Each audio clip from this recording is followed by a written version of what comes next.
নন্দলাল তো একদা একটা করিল ভীষণ পণ, স্বদেশের তরে যা করেই হোক রাখিবেই সে জীবন। সকলে বলিল, আহা, করো কি নন্দলাল? নন্দ বলিল, বসিয়া বসিয়া রহিব কি চিরকাল? আমি না করিলে কে করিবে আর উদ্ধার এই দেশ? তখন সকলে বলিল, বাহবা বাহবা বাহবা বেশ। নন্দর ভাই কলেরায় মরে, দেখিবে তাহারে কেবা?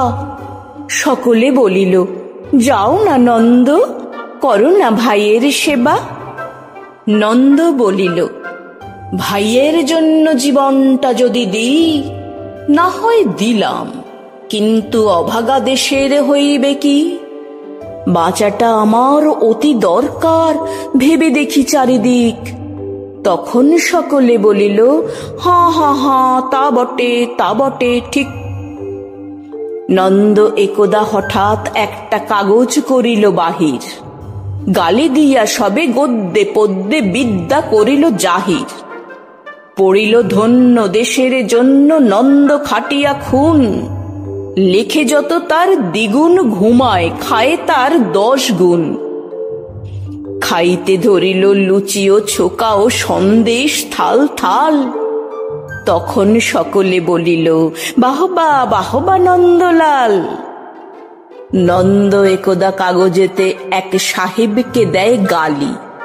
সাহেব আসিয়া গলাটি তাহার টিপিয়া ধরিল খালি। নন্দ বলিল, আহা, করো কি, ছাড়ো না ছাই। কি হবে দেশের গলাটি বুনিতে আমি যদি মারা যাই? বলো কবিঘত, নাকে দিব খত, যা বলো করিব তাহা। তখন সকলে বলিল, বাহবা বাহবা বাহবা বাহা।